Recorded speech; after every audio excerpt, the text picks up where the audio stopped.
নমস্কাৰ মৰমৰ ছাত্ৰ ছাত্ৰীসকল আজি এটা পুনৰ ভিডিঅ' লৈ আহিছো আজি আমাৰ যি আলোচনাৰ বিষয় সেইটো এটা অতি গুৰুত্বপূৰ্ণ বিষয় গ্ৰামাৰৰ আৰু বহুতো ল'ৰা ছোৱালীয়ে এই বিষয়টোত মানে বহুতো ভুল কৰে আৰু এই বিষয়টো মানে সৰু এটা বিষয় হয় কিন্তু নাজানিলে মানে তোমালোকে গ্ৰামাৰ কেতিয়াও শুদ্ধকৈ কৰিব নোৱাৰিব তেন্তে বলক আজি আমাৰ আলোচনাৰ বিষয়টো হ'ল পাৰ্চন সেইটো হ'ল পাৰ্চন পাৰ্চন নাজানিলে মানে আমি কোনো বস্তু শুদ্ধকৈ কৰিব নোৱাৰো এতিয়া এই পাৰ্চন যাক অসমীয়া কোৱা হয় পুৰুষ তাৰ বিষয়ে মানে আমি আলোচনা কৰিম এই পুৰুষ প্ৰথমে আমি জানিব লাগিব কেইটা ভাগত ভাগ কৰা হয় তে আমি প্ৰথমত আলোচনা কৰিম পুৰুষ কেই প্ৰকাৰৰ আৰু কি কি ইয়াতে পাৰ্চন তিনি প্ৰকাৰ থাকে প্ৰথমটো হ'ল ফাৰ্ষ্ট পাৰ্চন দ্বিতীয়টো হ'ল সেকেন্ড পাৰ্চন আৰু তৃতীয়টো হ'ল থাৰ্ড পাৰ্চন অতি সহজ মনত ৰাখিবলৈ পাৰ্চন তিনি প্ৰকাৰৰ first person second person third persons মনত ৰখাৰ অতি সহজ উপায় যেনেকৈ আমি খেল খেলিলে আমাৰ প্ৰাইজ দিয়া হয় first prize second prize third prize ঠিক তেনেকৈ পাৰ্চন নাম শুনিলেই তোমালোকে মনত ৰাখিবা যে পাৰ্চন বুলিলে পাৰ্চন তিনি প্ৰকাৰ থাকে প্ৰথমটো হ'ল ফাৰ্ষ্ট পাৰ্চন দ্বিতীয়টো হ'ল সেকেন্ড পাৰ্চন আৰু তৃতীয়টো হ'ল থাৰ্ড পাৰ্চন এতিয়া ইয়াত কথা এটা আহে এতিয়া আমি বুজিব লাগিব মানে ফাৰ্ষ্ট পাৰ্চন মানে কি সেকেন্ড পাৰ্চন মানে কি আৰু থাৰ্ড পাৰ্চন মানে কি আমি এটা এটাকে বুজিব লাগিব তেতিয়াহে মানে আমি বস্তুটো মনত ৰাখিবলৈ আৰু বেছি সহজ হ'ব আৰু ভালো লাগিব এতিয়া চোৱা ফাৰ্ষ্ট পাৰ্চন মানে এতিয়া চোৱা উদাহৰণ হিচাপে দিবলৈ যিজন মানে ব্যক্তিয়ে কৰে বা কয় এতিয়া সাপোজ মই কাৰোবাৰ লগত কথা পাতি আছো মই কৈ আছো তেতিয়াহলে মই হ'ব ফাৰ্ষ্ট পাৰ্চন যিজনে কৈ আছে মানে ই হ'ব ফাৰ্ষ্ট পাৰ্চন আৰু মই যাক কৈ আছো বা যোনে শুনি আছে সি হ'ব সেকেন্ড পাৰ্চন এতিয়া যোনে কয় বা কৰে ই হ'ব ফাৰ্ষ্ট পাৰ্চন আৰু যোনে শুনে ই হ'ব সেকেন্ড পাৰ্চন এতিয়া থাৰ্ড পাৰ্চন কাক কয় এতিয়া থাৰ্ড পাৰ্চন মানে যাৰ বিষয়ে কোৱা হয় আৰু যাৰ বাবে কোৱা হয় যাৰ বিষয়ে কোৱা হয় যাৰ বাবে কোৱা হয় ই হ'ব থাৰ্ড পাৰ্চন এতিয়া মই কাৰোবাৰ বিষয়ে যদি মই কওঁ এতিয়া মই হ'ম থাৰ্ড পাৰ্চন এতিয়া একেবাৰে সহজভাৱে যিজনে কথা কব ই ফাৰ্ষ্ট পাৰ্চন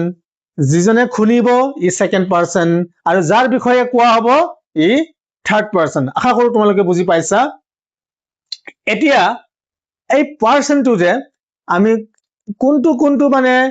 ফাৰ্ষ্ট পাৰ্চনৰ ভিতৰত আহে কোনটো সৰ্বনামে হওক বা বিশেষণে হওক কোনটো ফাৰ্ষ্ট পাৰ্চনত আহে কোনটো সেকেন্ড পাৰ্চনত আহে কোনটো থাৰ্ড পাৰ্চনত আহে আমি সেইখিনি জনাটো দৰকাৰ এতিয়া চোৱা ফাৰ্ষ্ট পাৰ্চনত আমাৰ আহিব এতিয়া উই আৰু আই আৰু উই ফাৰ্ষ্ট পাৰ্চন এই বস্তুটো মনত ৰাখিব লাগিব মানে ফাৰ্ষ্ট পাৰ্চনত মানে কি আই আৰু উই যিটো pronoun সেইটো ফাৰ্ষ্ট পাৰ্চনত আহে এতিয়া সেকেন্ড পাৰ্চনত কি আহিব সেকেন্ড পাৰ্চনত এটাই আহে সেইটো হৈছে ইউ এতিয়া থাৰ্ড পাৰ্চনত কি আহিব থাৰ্ড পাৰ্চনত আহিব he she they it Ram Shyam Gita Sita etcetera বুজি পাই আছে তোমালোকে ফাৰ্ষ্ট পাৰ্চন বুলি ক'লে আই উই সেকেন্ড পাৰ্চন বুলি ক'লে ইউ আৰু থাৰ্ড পাৰ্চন বুলি ক'লে he she they it Ram Shyam Gita Sita etcetera ইত্যাদি মানে তাৰ মানে শৰ্টকাটত ক'ব গ'লে first person I we second person you আৰু থাৰ্ড পাৰ্চন মানে ফাৰ্ষ্ট আৰু সেকেন্ড পাৰ্চন যি কেইটা আছিলে সেইকেইটা এৰি বাকি যি আছে সেয়া হ'ল থাৰ্ড পাৰ্চন বুজি পাইছেনে একেবাৰে সহজ ফাৰ্ষ্ট আৰু সেকেন্ড পাৰ্চন মনত ৰাখিলে হৈ গ'ল ফাৰ্ষ্ট আৰু সেকেন্ড পাৰ্চন যদি মনত ৰাখে বাকি যি আছে সেইটো হ'ব থাৰ্ড পাৰ্চন এতিয়া ইয়াত আৰু এটা কথাও আহে এতিয়া মানে এই ফাৰ্ষ্ট পাৰ্সনত আকৌ মানে আমি একবচন বহুবচন আহিব তাৰমানে সিঙ্গুলাৰ আৰু প্লুৰেলো আহিব ঠিক তেনেকে সেকেন্ড পাৰ্সনতো আহিব ঠিক তেনেকে থাৰ্ড পাৰ্সনতো আহিব গতিকে আমি এইখিনিও জনা দৰকাৰ এতিয়া আমি চোৱা এই যে I আৰু we এতিয়া I টো হ'ব তোমাৰ সিঙ্গুলাৰ ই যাব সিঙ্গুলাৰ আৰু we টো হ'ব তোমাৰ প্লুৰেল আশা কৰো বুজি পাই আছে ঠিক তেনেকে you টো হ'ব কি you টো হ'ব ইয়াৰ you এ হ'ব সিঙ্গুলাৰ আৰু you এ হ'ব প্লুৰেল ইয়াৰ পৰা আমি কি বুজিছো you ৰ পৰা সেকেন্ড পাৰ্সনৰ পৰা কি বুজিছো সেকেন্ড পাৰ্সনত মানে you একবচনো হয় আৰু you বহুবচনো হয় মানে একবচন মানে ধৰা তুমি আৰু বহুবচন হলে তোমালোক বা সিহঁত সেইবোৰ বুজাব থাৰ্ড পাৰ্সনতো একে কথা থাৰ্ড পাৰ্সনতো কি আহিব চোৱা একবচনত আহিব he she it আৰু যিমান নাম আছে মানে আৰু যিমান নাম বিলাক আছে ৰাম সাম গীতা সীতা যিবিলাক আছে গোটেইখিনি ফাৰ্স্ট পাৰ্সন থাৰ্ড পাৰ্সনত যাব আৰু এই দে টো সিহঁত এইটো মানে প্লুৰেল হ'ব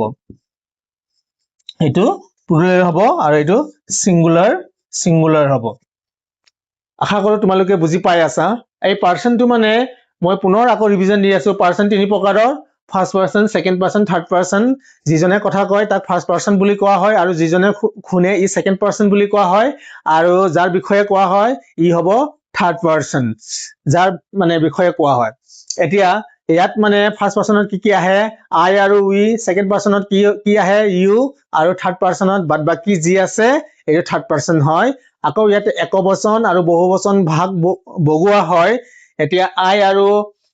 I টো একবচন হ'ব we টো বহুবচন হ'ব ইয়াতে you একবচনো হয় বহুবচনো হয় এটো বাক্য অনুসৰি যাব কোনে কাক কৈছে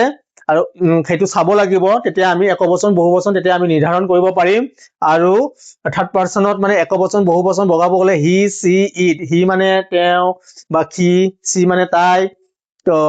তেনেকে মানে আমি যিমান